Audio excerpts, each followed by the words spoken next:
Magic നോവലിലേക്ക് ഏവർക്കും സ്വാഗതം. സുധാകർ മംഗളോദയത്തിൻ്റെ അമ്മ വീട് പാർട്ട് 2. ഈ നോവൽ നിങ്ങൾക്ക് ഇഷ്ടമാകുന്നുണ്ടെങ്കിൽ ലൈക്ക് ചെയ്ത്, ഷെയർ ചെയ്ത്, സബ്സ്ക്രൈബ് ചെയ്ത് ഹൈപ്പും കൂടി ചെയ്യണേ. ഇനി ഞാൻ പോയി വരാം.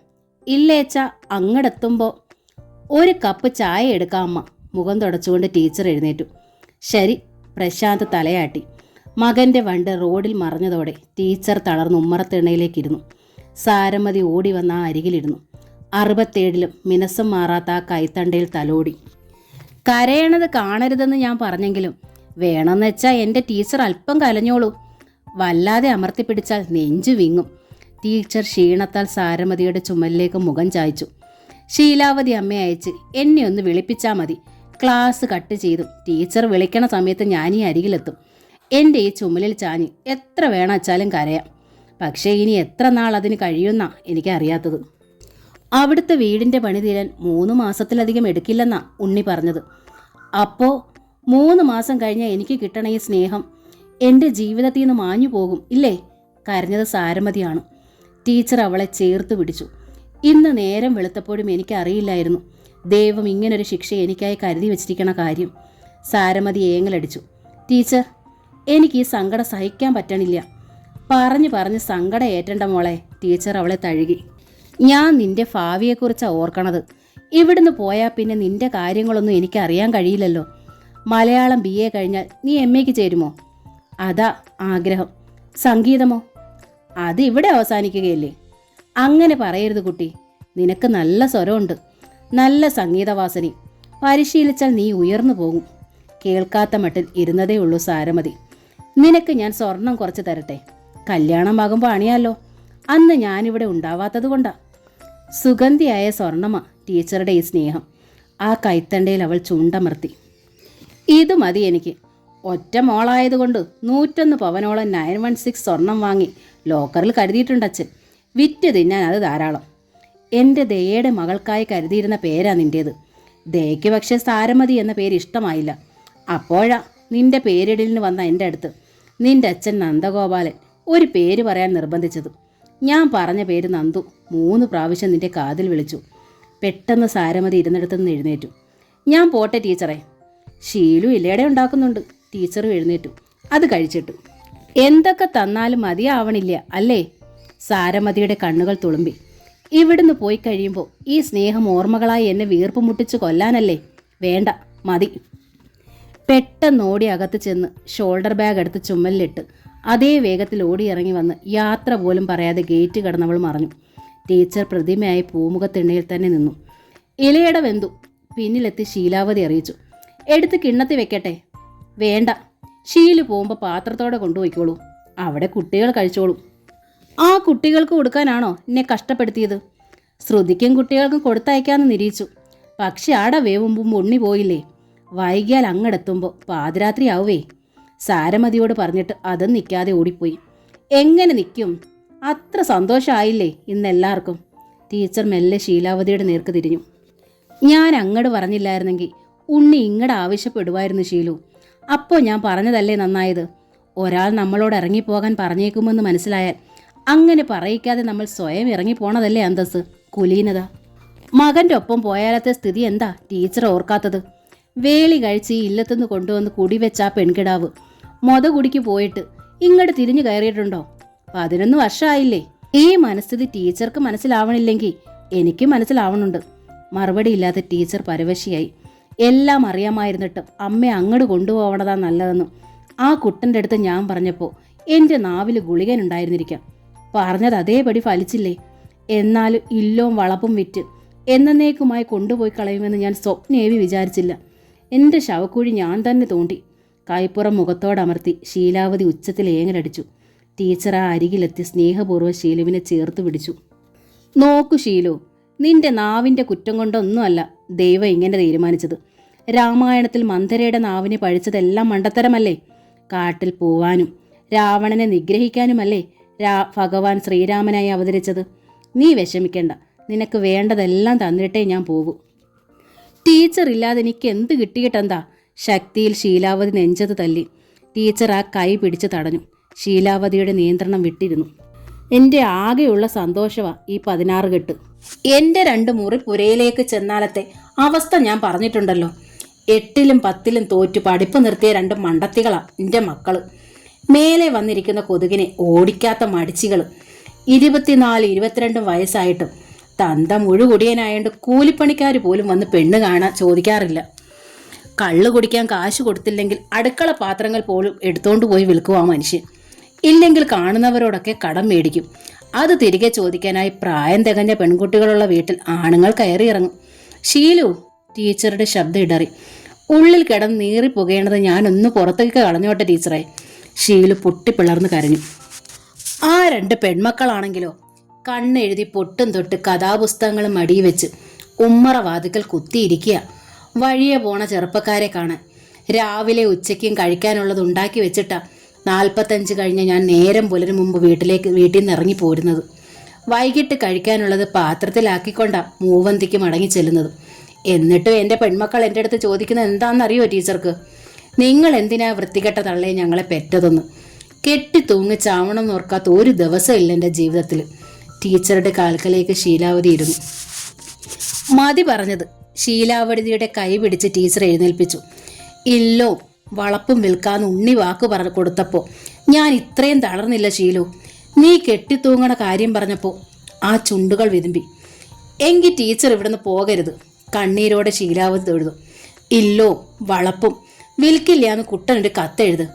ഈ പടി ഇറങ്ങി പോവാനാവില്ലെന്ന് തുറന്നെഴുത്. ഷീലു കൊണ്ടുപോയി തപാൽപ്പെട്ടിയിലിടാം. ഇവിടുത്തെ നായ്ക്കും പൂച്ചയ്ക്കും കൂട്ടിലെ തത്തയ്ക്കും തൊഴുത്തിലെ പൈക്കൾക്കും മാത്രമല്ല, ഷീലുവിനും ടീച്ചറേ ഉള്ളൂ ഒരു തണല്. നിമിഷങ്ങൾ കഴിഞ്ഞിട്ടും ടീച്ചറിൽ നിന്ന് ഒരക്ഷരവും പുറത്തു വരാഞ്ഞപ്പോൾ ശീലാവതി സ്വയം കണ്ണുകളൊപ്പി. നിക്കറിയാം ടീച്ചർ പോകും. ടീച്ചർക്ക് മകനാ വലുത്, ബാക്കിയെല്ലാം അതിൽ താഴെയാണ്. സാരമില്ല, ടീച്ചർ പോയിക്കോ. പോയി സുഖമായി ജീവിച്ചോ. ഇവിടുള്ള ആരെക്കുറിച്ച് ഒന്നിനെക്കുറിച്ച് ഓർക്കണ്ട. നേരിയതിൻ്റെ തുമ്പ് കൊണ്ട് മുഖം പൊത്തിപ്പിടിച്ച് അവൾ അകത്തേക്ക് കയറിപ്പോയി. അല്പം കഴിഞ്ഞ് ടീച്ചർ അകത്തിയത് നോക്കിയപ്പോൾ ഷീലു അടുക്കളയിലില്ല. ആവി പറക്കുന്ന ചെമ്പ് പാനയുടെ അടുപ്പ് തുറന്നു നോക്കിയപ്പോൾ ഒരട പോലും എടുത്തിട്ടില്ല. വരുമ്പോൾ ഷീലു ഒപ്പം കൊണ്ടുവരാറുള്ള തുണിസഞ്ചിയോ ചില്ലറ വെക്കുന്ന പഴയ പേഴ്സോ നരച്ച മടക്ക് കുടയോ ഒന്നും അതിൻ്റെ സ്ഥാനങ്ങളിൽ കാണാനുമില്ല. പരിഭ്രമത്തോടെ ടീച്ചർ പിന്നറയത്തെത്തി.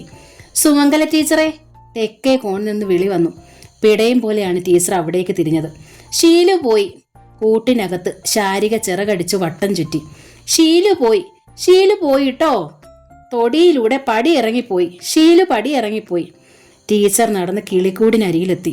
കൂടിന് വട്ടം ചുറ്റി ഒന്ന് ചലച്ചിട്ട് വീണ്ടും ശാരിക കൊഞ്ചി. തത്തമ്മേ പൂച്ച പൂച്ച, തത്തമ്മേ പൂച്ച. ടീച്ചർ കിളിക്കൂടിന്റെ കമ്പി അഴികളിലേക്ക് മുഖമണച്ച് ഉച്ചത്തിൽ വിങ്ങി. കൃഷ്ണ, എന്തു തെറ്റാ ഞാൻ ചെയ്തത്? ടീച്ചറെ എന്ന വിളി കേട്ടപ്പോൾ ശാരികയാണോ വിളിച്ചതെന്ന് സുമംഗല ടീച്ചർ സംശയിച്ചു. പക്ഷെ തത്തയുടെ കൊഞ്ചിയ സ്വരമല്ല കേട്ടത്. ശാരിയാണെങ്കിൽ അപ്പോഴും ചെലച്ചുകൊണ്ട് കൂടിന് ചുറ്റും കടന്ന് ചുറ്റുകയാണ്. എന്നോട് ക്ഷമിക്കണം ടീച്ചറെ എന്ന അടുത്ത വാചകം കൂടി വന്നതോടെ ടീച്ചർ ഞെട്ടലിൽ തിരിഞ്ഞു നോക്കി. അഴികൾക്കപ്പുറം മുറ്റത്ത് ശീലാവതി നിൽക്കുന്നു. കയ്യിൽ ചുരുട്ടിപ്പിടിച്ച തുണിസഞ്ചിയും കുടയുമുണ്ട്. സങ്കടം കൊണ്ട് പിണങ്ങിപ്പോയതാ ഞാൻ. പടികൾ കയറി പിന്നറയത്തേക്ക് വന്നുകൊണ്ട് പക്ഷേ പിന്നിലെ വേലിക്കെട്ടിനടുത്തെത്തിയതും പോകാൻ മനസ്സനുവദിച്ചില്ല. സാരമതിയെപ്പോലെ ചെറിയ പെൺകുട്ടിയല്ലല്ലോ ഞാൻ. വയസ്സായ തള്ളയല്ലേ. എത്ര വർഷമായി എനിക്ക് ടീച്ചറെ അറിയാം. കടുത്തൊരു വാക്ക് എൻ്റെ അടുത്ത് ഇതുവരെ പറഞ്ഞിട്ടില്ല. സഹായിച്ചതിനോ കയ്യും കണക്കുമില്ല. ടീച്ചർ പറഞ്ഞത് ചെയ്തതും എല്ലാം ശരിയാ. അഹമ്മതി കാട്ടിയത് ഞാനാ. പക്ഷെ ടീച്ചറോടുള്ള കറയില്ലാത്ത സ്നേഹം കൊണ്ടാണ് കേട്ടോ ഷീലു. ഒരു നിമിഷം ശീലാവതിയെ തന്നെ നിർനിമേഷം നോക്കി നിന്നിട്ട് ടീച്ചർ നേരിയതിൻ്റെ തുമ്പാൽ കണ്ണു തുടച്ചു. നീ പോയതിലൊന്നും എനിക്കൊരു വിരോധവും ഇല്ല ശീലാവതി. നിന്നെ എനിക്ക് ശരിക്കറിയാമല്ലോ. പിണങ്ങിപ്പോക്കും ആദ്യമായിട്ടല്ലല്ലോ. പക്ഷെ ആ ചെമ്പ് പാത്രത്തിലിരിക്കുന്ന ഇലയട കൊണ്ടുപോവാഞ്ഞത് തെറ്റായി. പഴകി കേടായാൽ നീ തന്നെ വേണ്ടേ നാളെ അത് കഴിച്ചു തീർക്കാൻ? ആഹാര സാധനങ്ങൾ പാഴാക്കി കളയണതും പാവമല്ലേ. വയസ്സായ എന്നെ കൊണ്ട് അത് മുഴുവൻ കഴിക്കാൻ പറ്റുമോ? പാഴാക്കരുതെന്ന് വെച്ച് ഒരെണ്ണോ മറ്റോ ആവാം, അതിലധികം ആവോ? ശീലാവതിയുടെ ചുണ്ടിലൊരു പുഞ്ചിരി തെളിഞ്ഞു. ചീത്ത പറഞ്ഞില്ലല്ലോ എന്നെ, സമാധാനമായി. ചീത്ത പറയാറില്ലല്ലോ ഞാൻ ആരെയും. എന്നാലും ഇപ്പോൾ ഞാൻ കാട്ടിയത് തോന്നിയാസാ. ശരി ചെയ്തതിനാ ടീച്ചറിനെ ഞാൻ ശിക്ഷിക്കാൻ നോക്കിയത്. എന്ത് കാരണത്തിനായാലും മറ്റുള്ളവരെ പഠിക്കാനും ശിക്ഷിക്കാനും നമുക്ക് എന്താ അവകാശം ശീലു? നീ നിന്റെ മക്കളെയും അവരുടെ അച്ഛനെ ഏതു നേരവും പഠിക്കാറുണ്ട്. പഠിക്കാൻ ബുദ്ധിയില്ലാതെ പോയത് ആ മക്കളുടെ കുറ്റമല്ലല്ലോ. പഠിപ്പില്ലാത്തത് കൊണ്ട് അതുങ്ങൾക്ക് ജോലിയും കിട്ടില്ല. നിന്നെ പോലെ അടുക്കളപ്പണിക്ക് പോകാൻ അവരെ നീ അയക്കേയില്ല. അച്ഛൻ നല്ലതല്ലാത്തത് കൊണ്ട് കല്യാണോ നടക്കില്ല അതുങ്ങൾക്ക്. അപ്പൊ പിന്നെ കരഞ്ഞും നെടുവീർപ്പയച്ചും കുത്തിയിരിക്കുക, സ്വയം ശപിച്ച് ആത്മഹത്യ ചെയ്യുകയോ മാത്രമല്ലേ മാർഗമുള്ളൂ. ആ രണ്ട് ഹീനമാർഗത്തിനും തുനിയാതെ കണ്ണെഴുതി പൊട്ടുതൊട്ട് കഥാപുസ്തകങ്ങളും വായിച്ച് ശുഭപ്രതീക്ഷയോടെ കാത്തിരിക്കണ അവരെ നീ എന്തിനാ കുറ്റപ്പെടുത്തണത്? അതുകൊണ്ടല്ലേ ശീലാവതി എന്തിനാ ഞങ്ങളെ പെറ്റതെന്ന് അവർ ചോദിക്കുന്നത്. ശീലാവതിയുടെ മുഖം കുനിഞ്ഞു. നമ്മുടെ ചിറ്റിലശ്ശേരി ഗ്രാമത്തിൽ പിറന്ന സാധു പെൺകുട്ടികളല്ലേ അവർ. അവർക്ക് മറ്റെന്ത് പറയാനാവും? നിന്റെ ഭർത്താവിനെ അച്ഛാ ഞാൻ കണ്ടിട്ടില്ല. കുടുംബം നോക്കാതെ മദ്യപിച്ച് നശിക്കുന്നത് എന്തിനാണെന്ന് ചോദിച്ചാൽ അയാൾ ചിലപ്പോൾ പറയാ നീ കാരണമെന്നാവും. അങ്ങനെയാ ചില മനുഷ്യർ. എന്ത് കുറ്റവും അന്യരുടെ മേൽ ചാരും. സത്യ ടീച്ചർ പറഞ്ഞത്, ഉച്ചത്തിൽ ഏങ്ങലടിച്ചു ശീലാവതി. വെള്ളമടിച്ച് തോന്നിയാസം നടക്കണത് ഞാൻ കാരണമാണെന്നാ അയാൾ എല്ലാവരടുത്തും പറഞ്ഞിരിക്കണത്. ഞാൻ അനുസരണയില്ലാത്തവളായതുകൊണ്ടാണെന്ന്. എന്താ ഞാൻ അയാളെ ചെയ്യുക? ഉറക്കത്തിൽ മടവാളെടുത്ത് വെട്ടി കഷ്ണങ്ങളാക്കി വല്ല ചാക്കിലും കെട്ടി കുഴിച്ചു മൂടണോ? അതാണോ ഞാൻ ഈ പറഞ്ഞതിനെല്ലാം അർത്ഥം? ടീച്ചറുടെ മുഖം ദയനീയമായി. എന്തേ നിന്റെ ഉള്ളിൽ ഇങ്ങനെ ദുർബുദ്ധി വരണത് ശീലാവതി? സഹിച്ചുകൂടെ നിനക്ക്? പുറത്തുകൂടെ? മറ്റുള്ളവരെ നന്നാക്കണ പണി നിർത്തി കുറച്ചുകൂടി സ്വയം നന്നാകാൻ നോക്കിക്കൂടെ? ആവുന്നത്ര മനുഷ്യർക്ക് ഉപകാരം ചെയ്ത് ശീലിച്ചുകൂടെ? ഇങ്ങട് കിട്ടിയാലേ അങ്ങടും എന്ത് കൊടുക്കൂ എന്ന വാശി പാടില്ല. ആരെങ്ങനെയായാലും നമ്മളായിരിക്കും അങ്ങ് തീരുമാനിച്ചൂടെ? ശീലാവതിക്ക് വീണ്ടും ഉത്തരമില്ലാതായി. ഈ വലിയ വീട്ടിൽ തനിച്ച് താമസിക്കുന്നതിന് നീ എത്ര നാളായി എന്നെ കുറ്റപ്പെടുത്തണമെന്ന് നിശ്ചയുണ്ടോ? മകനോടും വേളിയോടും ഇവിടെ വന്ന് പാർക്കണോന്ന് നിർബന്ധിക്കാനാ നീ പറഞ്ഞിരുന്നത്. ജോലി ഉപേക്ഷിച്ച് അവർക്ക് രണ്ടാൾക്ക് ഇങ്ങോട്ട് വരാനാവില്ലെന്ന് പറഞ്ഞപ്പോൾ എന്നോട് അങ്ങോട്ട് പോയിക്കൂടെയെന്നായി. എന്നെ കൂട്ടിക്കൊണ്ടു പോകണമെന്ന് ഇന്ന് നീ എൻ്റെ ഉണ്ണിയോടും പറഞ്ഞു. ഞാനതിന് തയ്യാറായപ്പോൾ ദേ ഇല്ലോ വളപ്പും വിൽക്കാനും ഇവിടുന്ന് പോകാൻ കഴിയില്ലെന്ന് പറയാനും മകൻ എഴുതാനായി നിർബന്ധം. ശീലാവതി മെല്ലെ കരയാൻ തുടങ്ങി. ആലോചിച്ച് നമ്മൾ ഒരാൾക്ക് വാക്ക് കൊടുത്താൽ നമ്മളത് മാറ്റാൻ പാടുണ്ടോ ശീലാവതി? അത് ഞാൻ എൻ്റെ മകന് കൊടുത്ത വാക്ക്. അപ്പോൾ തന്നെ അവൻ തിരുവനന്തപുരത്തുള്ള ഏതോ റിയൽ എസ്റ്റേറ്റുകാരുമായി സംസാരിച്ചു കഴിഞ്ഞു. പോകും വഴി ശ്രുതിയെ വിളിച്ചും വിവരം പറഞ്ഞിട്ടുണ്ടാവും. ഇനി ഞാൻ വാക്ക് മാറ്റിയാൽ അവരുടെ മുന്നിൽ അവൻ നാണം കെടില്ലേ? അതോടെ അവൻ ഈ അമ്മയെ വെറുക്കില്ലേ? എന്നോട് പൊറുക്കണം ടീച്ചറെ. ടീച്ചറുടെ കാലിൽ തൊട്ട് ശീലാവതി. അരുതേ എന്ന് പറഞ്ഞ് പിന്നോട്ട് മാറിക്കൊണ്ട് ടീച്ചർ, നിന്നെ കാര്യം പറഞ്ഞ് മനസ്സിലാക്കിക്കുകയായിരുന്നു ഞാൻ, അല്ലാതെ ദേഷ്യം കൊണ്ട് പറഞ്ഞതല്ല. നീ പാവമാണെന്ന് എനിക്കറിയാം. മടവാള് കൊണ്ട് ഭർത്താവിനെ കഷ്ണമാക്കുന്നെന്ന് പറയുന്ന നീ ബോധമില്ലാതെ അയാളെ ആളുകൾ എടുത്തോണ്ട് വരുമ്പോൾ കുഴമ്പ് തടവി ചൂട് പിടിപ്പിക്കാറല്ലേ ഉള്ളൂ. നിന്നിലെ കുഴപ്പം നിന്റെ നാവ. അതിനെ ഒന്ന് നിയന്ത്രിച്ചാൽ മാത്രം മതി നീ. പെട്ടെന്നാണ് പൂമുഖത്ത് നിന്ന് കോളിംഗ് ബെല്ലിൻ്റെ ശബ്ദം കേട്ടത്. ടീച്ചർ വേഗം മുൻവശത്തേക്ക് നടന്നു. പൂമുഖ വാതിൽ തുറന്നു കിടന്നിരുന്നത് കൊണ്ട് കോലായിൽ നിൽക്കുന്നവരെ കാണാമായിരുന്നു. സാരമതിയുടെ അച്ഛൻ നന്ദഗോപാലനും തൊട്ട അയൽവക്കക്കാരനായ വേണുമേനോനും. നിറഞ്ഞ പുഞ്ചിരിയോടെ, എൻ്റെ ഈശ്വരാ, ആരൊക്കെയായി വന്നിരിക്കണത് എന്ന് ചോദിച്ചുകൊണ്ടാണ് ടീച്ചർ കോലായിലേക്ക് കാല് വെച്ചത്. ഇങ്ങോട്ടുള്ള വഴി അറിയോ രണ്ടാളും? എന്നാവും അടുത്ത വാചകമെന്നറിയാം. വേണുമേനോൻ ചിരിച്ചു.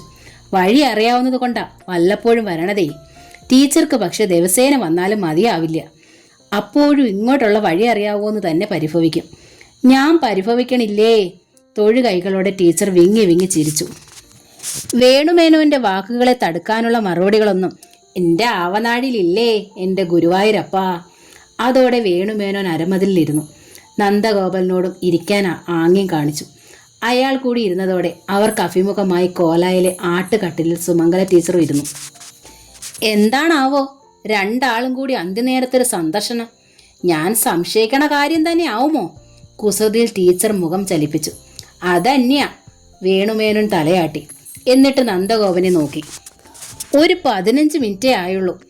ഇയാൾ ദാ വിങ്ങി വിയർത്ത് എൻ്റെ അടുത്തേക്ക് ഓടി വന്നിരിക്കണു. മകള് കുട്ടി ടീച്ചറുടെ അടുത്തുനിന്ന് പാട്ട് പഠിച്ചിട്ട് വീട്ടിലെത്തി. കിടക്കയിൽ കമിഴ്ന്ന് വീണ് പൊട്ടിക്കരച്ചിലാണത്രേ. ഇല്ലോം തൊടിയും വിറ്റ് ടീച്ചർ മകൻ്റെ ഒപ്പം തിരുവനന്തപുരത്തിന് പോവുകയാണ് പോലും. മകൾ കരയണത് കണ്ടാൽ നന്ദുവിന് സഹിക്കുമോ? സാധാരണ അധ്യാപകര് അവര് വരയ്ക്കണ വരയില മക്കളെ വളർത്തുക.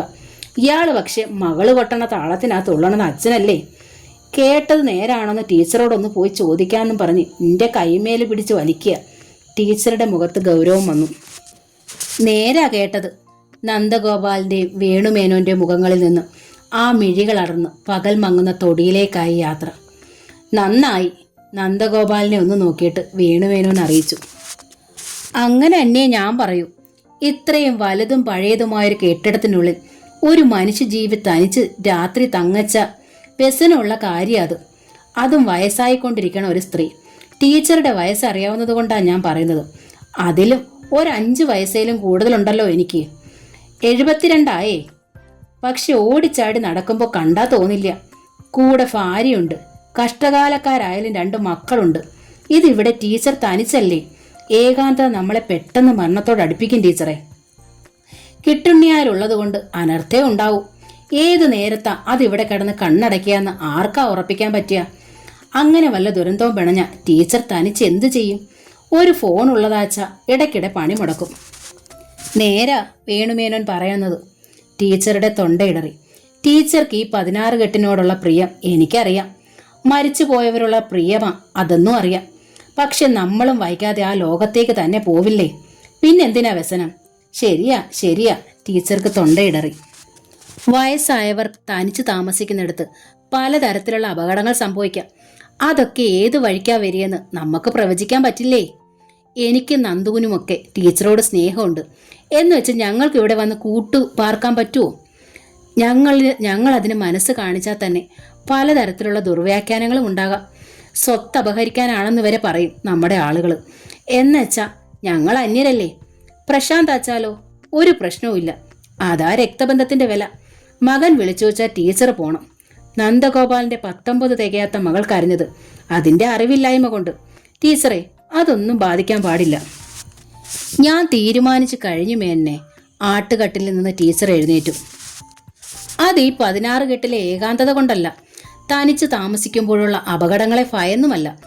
അപകടങ്ങൾ എപ്പോൾ വേണേലും എവിടെ വേണേലും സംഭവിക്കാം. തിരുവനന്തപുരത്ത് എൻ്റെ ഉണ്ണിക്ക് വീട് പണിയാൻ പണം വേണം. കുറച്ചൊന്നും പോരാതാനും. അപ്പൊ പിന്നെ ഇത് വിൽക്കുകയല്ലേ നിവർത്തിയുള്ളൂ. നേരിയ അമ്പരപ്പിൽ ടീച്ചറെ തന്നെ നോക്കിയിരുന്ന വേണുമേനോൻ ഒരു നിമിഷം കഴിഞ്ഞ് നന്ദഗോപാലിന്റെ നേർക്ക് കണ്ണു തിരിച്ച ശേഷം ആരാഞ്ഞു. ടീച്ചറുടെ പേരിൽ തന്നെ ആവുമോ തിരുവനന്തപുരത്തെ വീട്? ടീച്ചർ വീണ്ടും അതിഥികളുടെ നേർക്ക് നടന്നു വന്നു. ശ്രുതിയുടെ അച്ഛൻ്റെ പണം കൊണ്ടാ അവിടെ സ്ഥലം വാങ്ങിയിരിക്കണത്. അപ്പോ വീട് എൻ്റെ പേരിലാക്കാൻ പറ്റുമോ? കുട്ടികൾക്ക് അവകാശപ്പെട്ട വീടല്ലേ. കുറച്ചു കാലം അവരോടൊപ്പം ഞാൻ കൂടി പാർക്കണമെന്നേ ഉള്ളൂ. വേണുമേനോൻ പറഞ്ഞതുപോലെ മറ്റൊരു ലോകത്തേക്ക് പോകാൻ പാക്ക് ചെയ്തുകൊണ്ടിരിക്കുന്നവർ എന്തിനാ ഇവിടുത്തെ അവകാശങ്ങളെക്കുറിച്ച് ബേജാറാവണത്?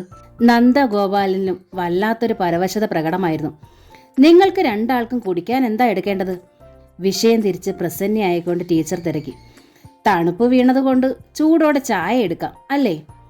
വേണ്ട, ടീച്ചർ ബുദ്ധിമുട്ടണ്ട, നന്ദു അറിയിച്ചു. ഞാൻ ബുദ്ധിമുട്ടണില്ല. ശീലാവതി ഉണ്ടല്ലോ, അവൾ സന്ധ്യയായിട്ടേ പോകും. എന്നാലും വേണ്ട ടീച്ചറെ, വേണുമേനോൻ പറഞ്ഞു. സന്ധ്യയ്ക്ക് മുമ്പേ ഞങ്ങൾ ഇറങ്ങിയേക്കാം. എങ്കിൽ ഇലയുടെ എടുക്കാം. ഓരോന്ന് കഴിച്ചാൽ മതി. കഴിക്കാതെ പിണങ്ങിപ്പോയതാ സാരമതി. അതുകൊണ്ട് 2 എണ്ണം നന്ദുവിന് പൊതിഞ്ഞെടുക്ക് തരാം, മകൾക്കും അമ്മയ്ക്കും. ടീച്ചറുടെ സന്തോഷത്തിന് വേണ്ടി നന്ദുവും മേനോനും അത് സമ്മതിച്ചു. 2 എണ്ണം എന്ന് ടീച്ചർ പറഞ്ഞെങ്കിലും 10 അട വീതം 2 പാഴ്സലായി പൊതിഞ്ഞ് ശീലാവതി 2 പേരെ ഏൽപ്പിച്ചു. അപ്പോൾ നിനക്കിനി കൊണ്ടുപോകാൻ ഉണ്ടാകുമോ ശീലു? ടീച്ചർ തിരക്കി. ചെമ്പ് പാനയിൽ ഇനിയും ഇരിപ്പുണ്ട്, 10ഓ 15ഓ. അതുപോലെ എനിക്ക്. മക്കൾക്ക് കൊടുക്കാനായി കുറച്ചൊന്നും അല്ലല്ലോ ടീച്ചർ ഉണ്ടാക്കിച്ചത്. അങ്ങനെ കേട്ടതോടെ ടീച്ചർക്ക് സമാധാനമായി. കൂടെ ഞങ്ങൾ വന്നോളാം. ഇറങ്ങാൻ നേരം വേണുമേനോൻ പറഞ്ഞു. ഇനി അധിക നാൾ ഞങ്ങൾക്ക് ടീച്ചറെ കാണാൻ കിട്ടില്ലല്ലോ. സാരമതിയോട് സങ്കടപ്പെടരുതെന്ന് പറയണം, ടീച്ചർ നന്ദുവിനെ അറിയിച്ചു. എവിടെ പോയാലും അവൾക്കായി ഞാൻ പ്രാർത്ഥിക്കും. അവസാന നിമിഷവും എൻ്റെ ഓർമ്മയിൽ അവളുടെ മുഖമുണ്ടാകും. പുറത്തിറങ്ങി നന്ദുവിൻ്റെ കാറിൽ കയറി വാതിലടച്ചതും വേണുമേനോൻ്റെ മുഖത്തുനിന്ന് ചിരി മാഞ്ഞു. സ്നേഹത്തിൻ്റെ സമൃദ്ധിയാ ആ മനസ്സ്. ഒരിക്കൽ കാണുന്നവർക്ക് അത് അരികീന്ന് മാറാൻ തോന്നാത്ത പെരുമാറ്റം. എന്നിട്ടും പ്രശാന്തിൻ്റെ വേളി എന്തേ ഒരിക്കൽ പോലും ഇങ്ങോട്ട് കടന്നിട്ടില്ല? അതേപ്പറ്റി ഞാനും ചിന്തിച്ചിട്ടുണ്ട്, നന്ദഗോപാലൻ പറഞ്ഞു. അങ്ങനെയുള്ളൊരു വ്യക്തിക്ക് ആധിപത്യമുള്ള സ്ഥലത്തേക്ക് ഈ ടീച്ചർ പോയാലത്തെ അവസ്ഥ ഓർത്താ എനിക്കും വിഷമം. വെറുതെ പോവുകയല്ലല്ലോ, ഉള്ളതെല്ലാം നഷ്ടപ്പെടുത്തിയിട്ടല്ലേ പോവുക.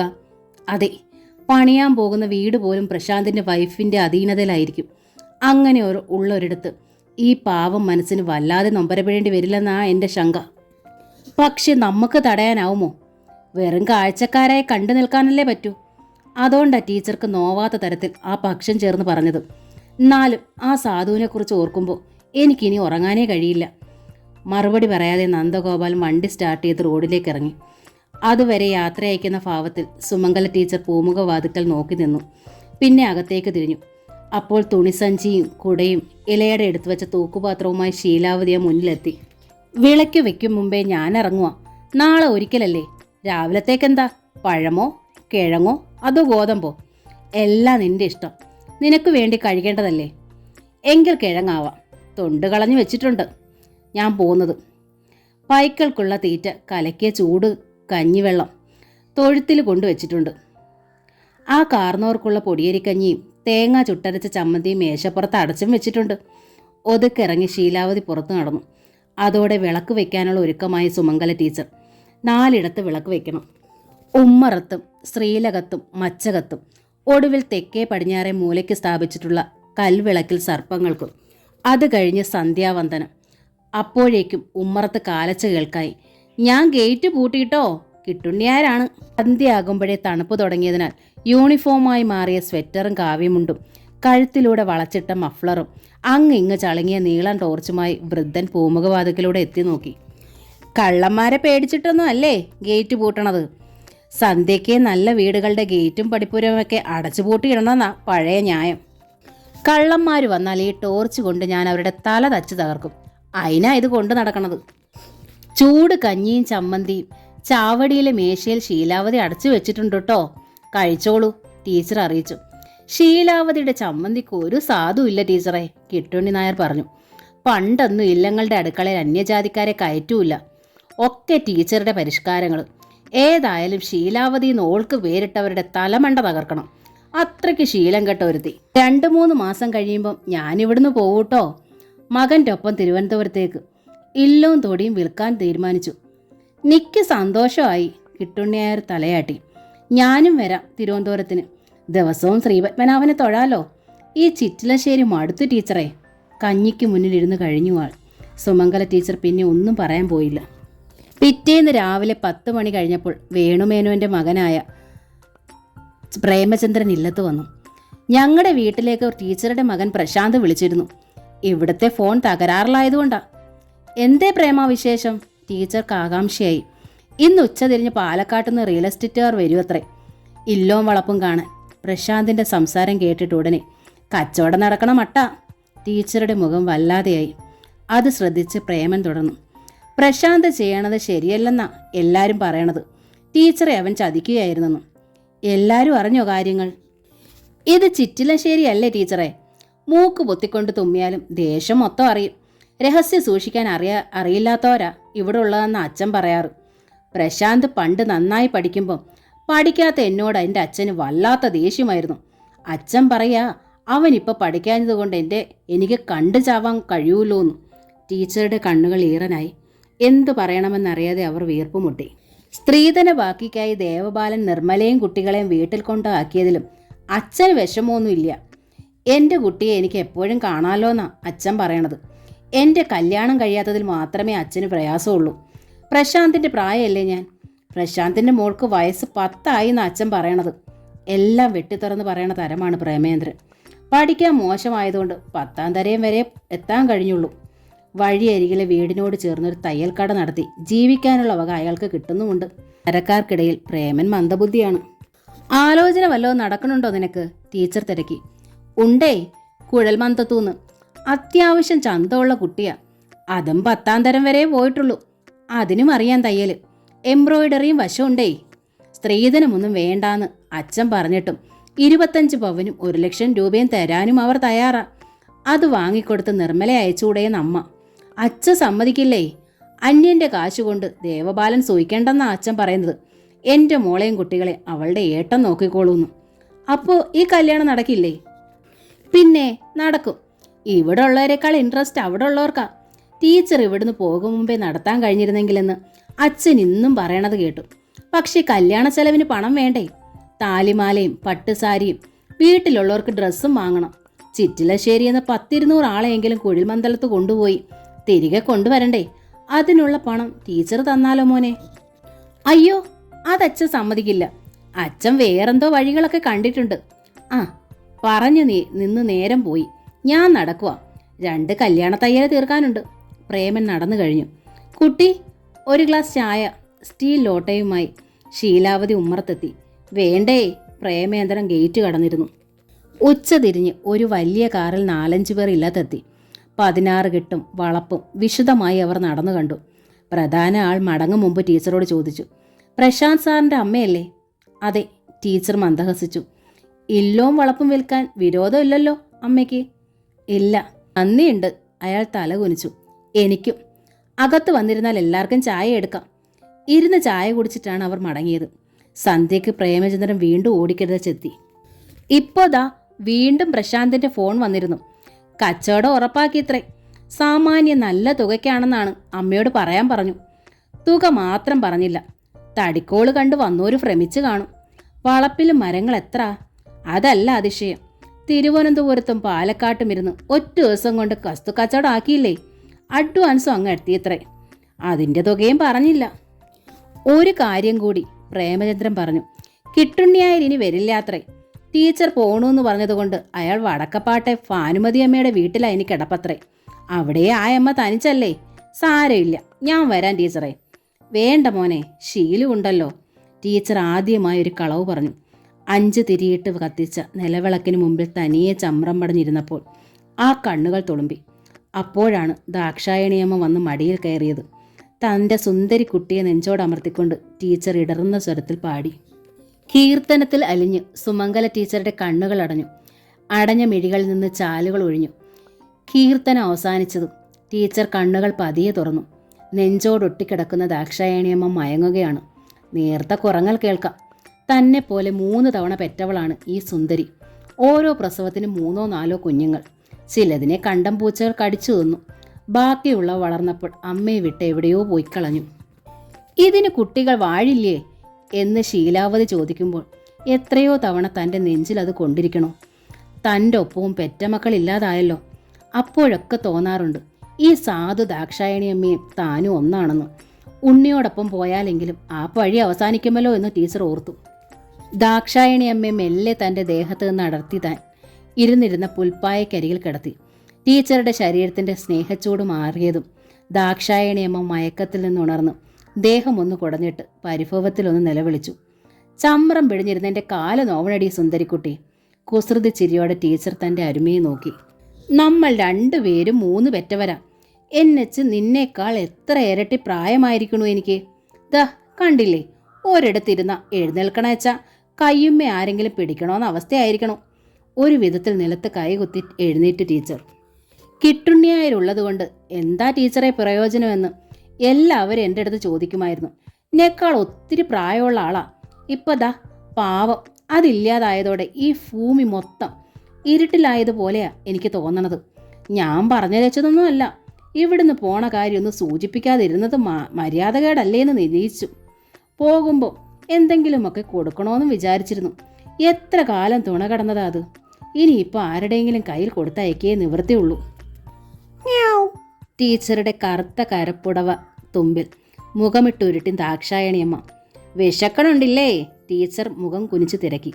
തരാട്ടോ. അടുക്കളയിൽ ചെന്ന് സ്റ്റൗ കത്തിച്ച് ഇരുമ്പ് ചീനച്ചട്ടി എടുത്ത് അതിൽ വെച്ചു. അല്പം നെയ്യ് ചീനച്ചട്ടിയിൽ ഒഴിച്ചു. നെയ്യ് ഉരുകി മൂത്തപ്പോഴേക്കും ഇത്തിരി കടുകിട്ടു. കടുക് പൊട്ടിയപ്പോഴേക്കും ചുവന്നുള്ളി വട്ട വരിഞ്ഞതും വെച്ചിട്ടു. ചുവന്നുള്ളി നെയ്യിൽ മൂക്കണ വാസന വന്നപ്പോഴേക്കും കൊതി മൂത്ത് ദാക്ഷായണിയമ്മ ടീച്ചറുടെ പുടവത്തുമ്പിലും കണങ്കാലിലും തുടരെ മുഖമിട്ടുരസി നിലവിളിച്ചു. എൻ്റെ കാല് ഇക്കിളി ആവണു ദാക്ഷായണിയമ്മേ, ദാ ഇപ്പം തരാം എന്ന് പറഞ്ഞുകൊണ്ട് മൂത്ത ഉള്ളിയിലേക്ക് ഒരു തവി ചോറുകൂടി ഇട്ട് ടീച്ചർ. പിന്നെ സ്റ്റൗ ഓഫാക്കി. ഉള്ളിയിട്ട് മുറുക്കിയ ചോറ് ദാക്ഷായണിയമ്മയുടെ മാത്രമായ കിണ്ണത്തിലേക്ക് പകർന്നു. കിണ്ണം താഴേക്ക് വെച്ചപ്പോൾ തന്നെ ചൂടുണ്ടായിട്ടും കൊതി നിയന്ത്രിക്കാനാവാതെ മുഖം കുടഞ്ഞുകൊണ്ട് പൂച്ച തൻ്റെ ഇഷ്ട ആഹാരം വെട്ടി വിഴുങ്ങാൻ ആരംഭിച്ചു.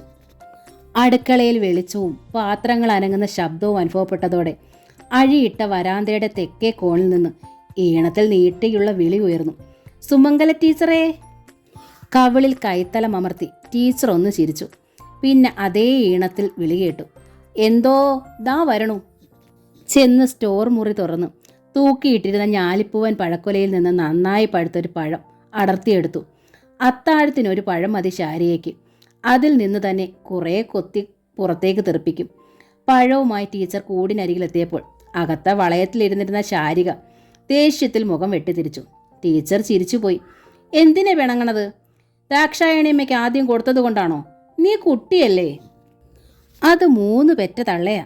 അതിന് വേണ്ടേ ആദ്യം കൊടുക്കാൻ? പിന്നെ തൊലിയുരിഞ്ഞ പഴം മെല്ലെ അഴികൾക്കിടയിലൂടെ അകത്തേക്ക് നീക്കി. സുധാകർ മംഗളോദയത്തിൻ്റെ അമ്മ വീട് എന്ന നോവലിൻ്റെ ഈ ഭാഗം ഇവിടെ പൂർണ്ണമാവുകയാണ്. അടുത്ത ഭാഗം ഉടനെ അപ്ലോഡ് ചെയ്യുന്നതായിരിക്കും. Thank you.